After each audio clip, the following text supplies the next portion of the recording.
Ilya, why are you running? I will take your lights out in the first round. Oh!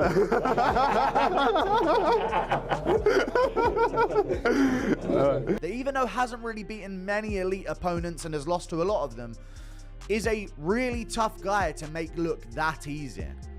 You absolutely earn your title shot, so Arman Tsarukyan has got to fight Ilia Topuria. Arman Tsarukyan's momentum now centers on Ilia Topuria, creating the most intense rising rivalry in the lightweight division and a must-see showdown.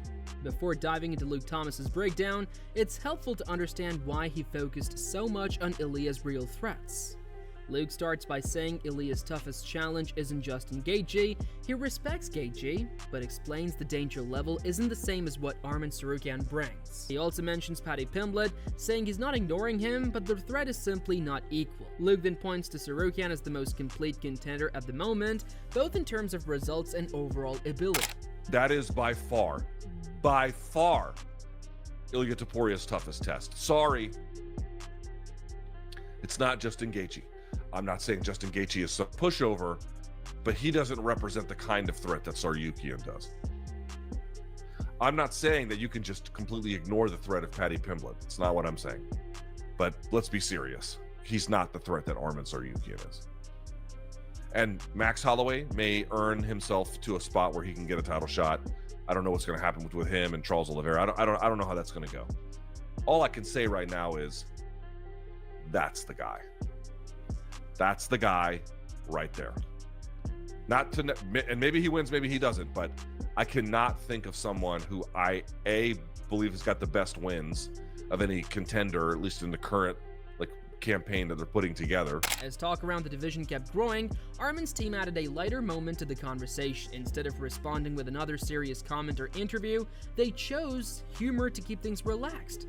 It showed they understand the spotlight but aren't taking the pressure too heavily, and that leads to the moment that caught everyone's attention online, Arman facing off with Ilia Topuria in a funny, playful clip. Stare down. No. Ilya, why are you running? I will take your lights out in the first round. Oh!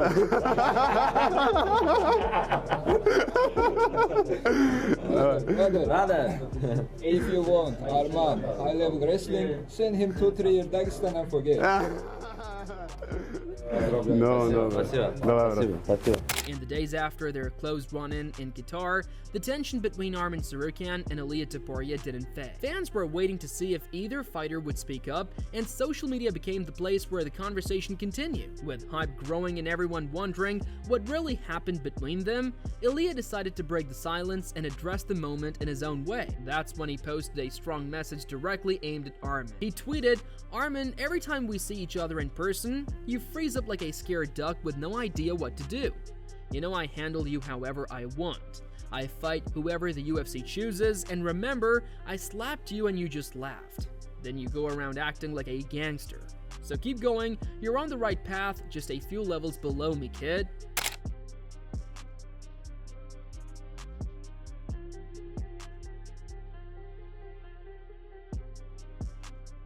Adding on, MMA Guru starts by pointing out how impressive Arman's recent performance was. Beating tough opponents so convincingly shows he truly earned a spot in the title conversation. He stresses that Arman now needs a fight with Ilia Topuria. No delays or distractions. With the lightweight division finally active, contenders are ready and champions should focus on staying in their weight class rather than chasing fights elsewhere. That even though hasn't really beaten many elite opponents and has lost to a lot of them, is a really tough guy to make look that easy. You absolutely earn your title shot, so Arman Tsarukyan has got to fight Ilia Topuria. No more funny business. I know there's the conversations of Makhachev versus Topuria, but I think Makhachev's got work to do at welterweight. We've got contenders.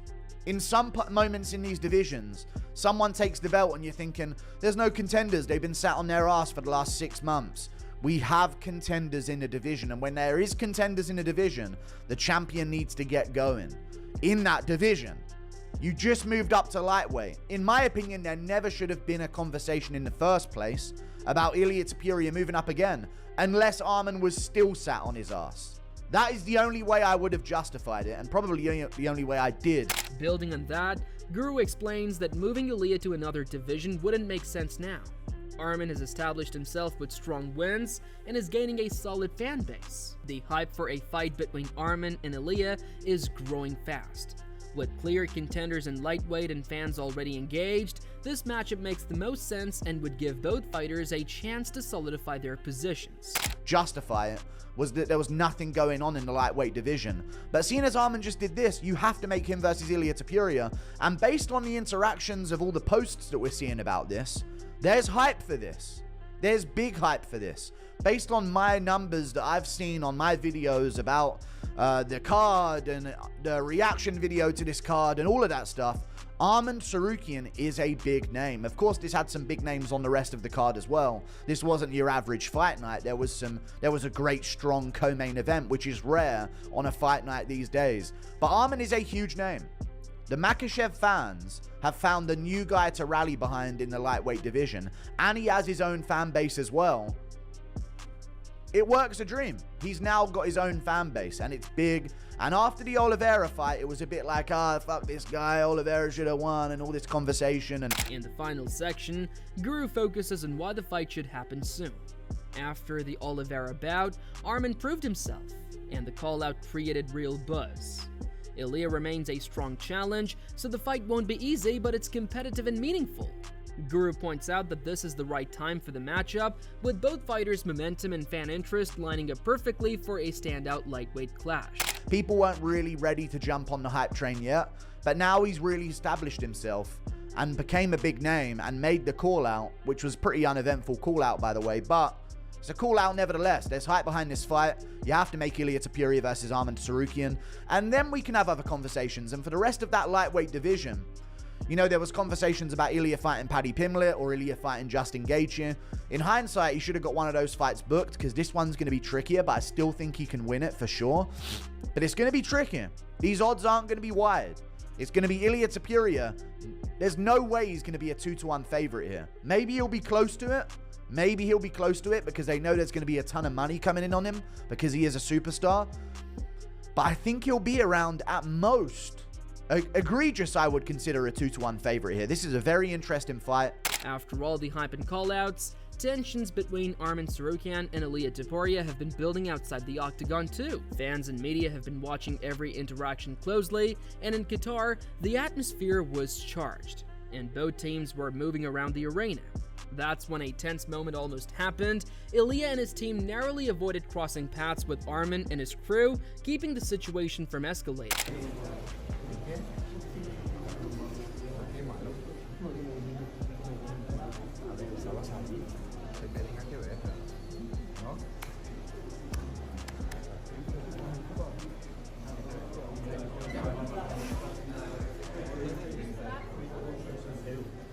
Moving on, analyst Aaron Bronstead breaks down Arman Tsarukyan's next move after his dominant win over Dan Hooker. He explains why a fight with Ilia Topuria is the most logical option and why any other matchup would only make sense if timing or quick turnarounds prevent Arman from taking that fight immediately. Fans in the UFC are watching closely for this next step. To be frank, but I just thought Arman was going to outclass Dan Hooker, and he did.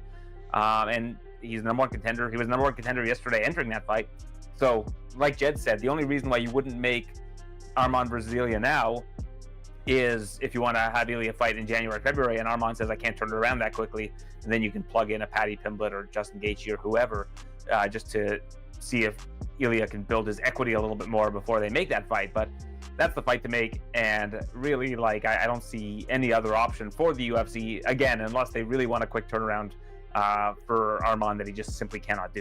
Following Aaron Bronstead's views and thoughts on Arman Tsarukyan needing the Ilia Topuria fight, analyst Jed Mishu shares his perspective. He agrees it's the matchup to make, but stresses timing is crucial. Rushing it into January would give either fighter a full camp. For Jed, this fight deserves proper preparation so it can deliver on its hype and truly show who the best lightweight in the world is. Because I don't disagree with what he's saying, but we talked about this a little on our post show yesterday, me and Mike Heck, shout out. I don't want that.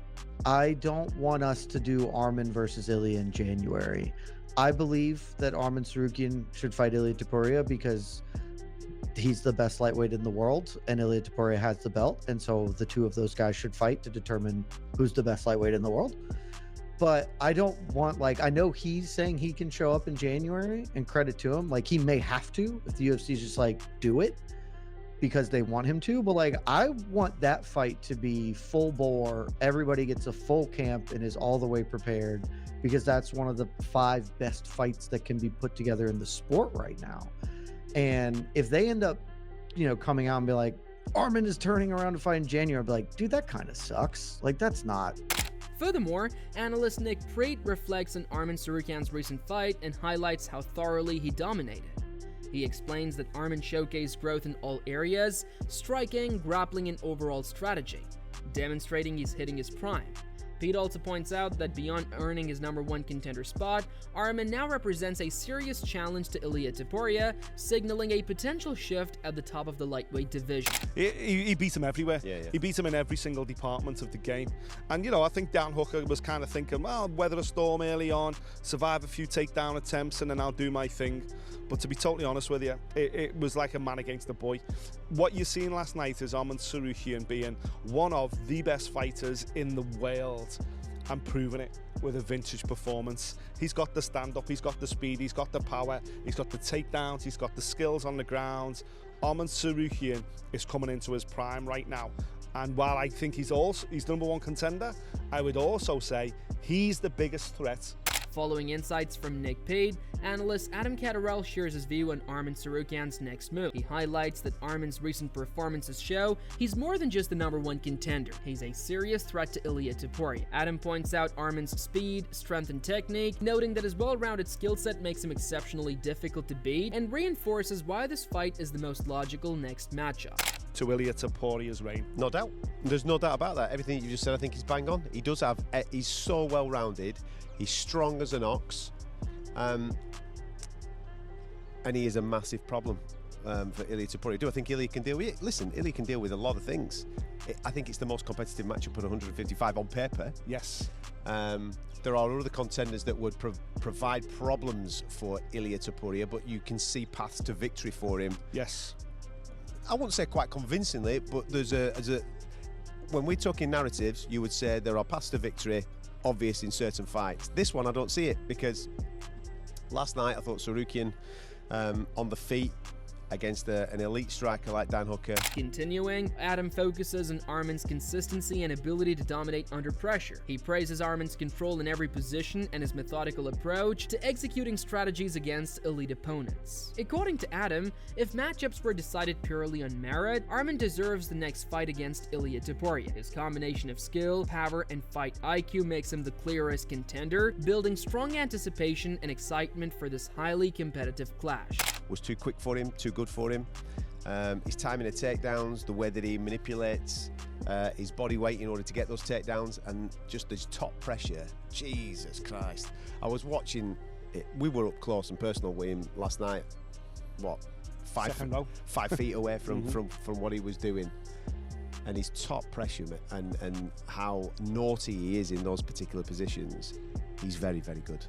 Very, very, very good. And listen, we've got to bang the drum for meritocracy, because he's been given the challenges, he's come through those challenges, and he should be next. If this is a game on meritocracy, we know it's not, as you've highlighted, but if it is a game on meritocracy, Arman Tsarukyan fights Ilia Topuria next year. Meanwhile, following the perspectives of previous analysts, Robert Whitaker shares his take on Arman Tsarukyan's rise. He highlights how Arman fought his way back to contention after injury and proved himself against top opponents. Rob explains that Arman's recent performances show growth, persistence, and readiness. Compared to other fighters, his consistency and improvement make him the most deserving contender for the next high-profile matchup in the lightweight division. Nah, Arman. It's got to be Arman. Because he was in contention, got injured, had to pull out. And then fought his way to contention. He beat, exactly what I said. He fought his way back to contention. He deserves the shot now.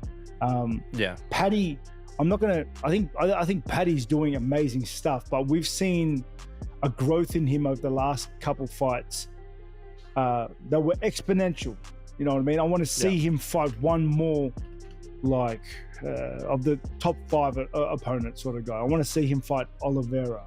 You know, I want to see him fight, like, Gaethje. Continuing, Rob focuses on Arman's skill refinement and focus, noting how he has overcome early hype and distractions. He points out that while other fighters may be options, Arman's momentum, development, and recent dominance make him the logical next challenger. Rob emphasizes that with his combination of growth, technique, and readiness, Arman is fully prepared for a top-level fight and positioned perfectly to compete for the lightweight title. Gaethje. I don't know what Gaethje's doing there, so I don't think we'll see. Gaethje's just been like, if I don't get the title opportunity, I'm retiring, it's a silly thing. It is, and I'd like to see him fight Max even, because those fights get him to the title. And you know, I want to see him get to the title because, like I said, the growth of him has been exponential. He's just that fight against Chandler, he dismantled him. And the fight before that, we saw that focus, that you know, that zeroing in to what he's got to do, or the hype that went around him at the beginning kind of got to his head, but he cleared it out. I don't know. It's really good to see. Really good to see. Arman, I think, is undoubtedly the next one in line. Furthermore, analyst Ben Folks talks about how the UFC decides when to announce fights. He says they usually focus more on big-numbered events than regular fight nights. This card is different because it has a strong lineup, and the UFC is trying to grow in new markets. Ben explains that this could affect when Arman Tsarukyan's next fight is officially announced. You know, something? Yeah, that could be. You never know. Sometimes these days with UFC, it seems like they are not that concerned with getting us at all excited for anything but the numbered events. You know, when it comes to fight night stuff, they're just kind of like, I don't know, it's on. If you want to watch it, it's there. You know, this one seems like a little bit of a different one, so maybe they would hold off for this one because it's like, okay, we're going over there to Qatar. We're doing one of these things where we're trying to move into different markets, especially if they're paying us just to bring the cage over there. And it's, as fight night lineups go, one of the better ones that we've seen all year. So I could see if maybe you're just like, yeah, it would take the steam out of this to basically tell those guys, you are fighting to not fall any further from the title shot. But other than that, you know, you got at least a 6 to 9 month wait ahead of you. Building on the analyst discussions about Arman Tsarukyan's next fight and the UFC matchmaking, Brett Okamoto talks about referees and rules in MMA.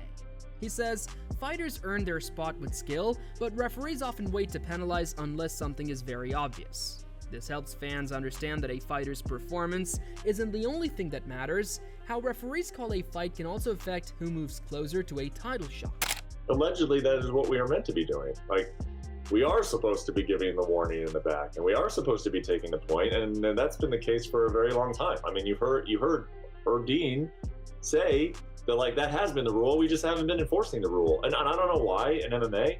But I actually think I do know why. But I kind of don't know why in MMA, like, we keep talking about things like they're going to change and then we never change anything. Like, as a sport, that's just kind of sort of been our MO. We're very slow to change, which this sport isn't the only one to do that.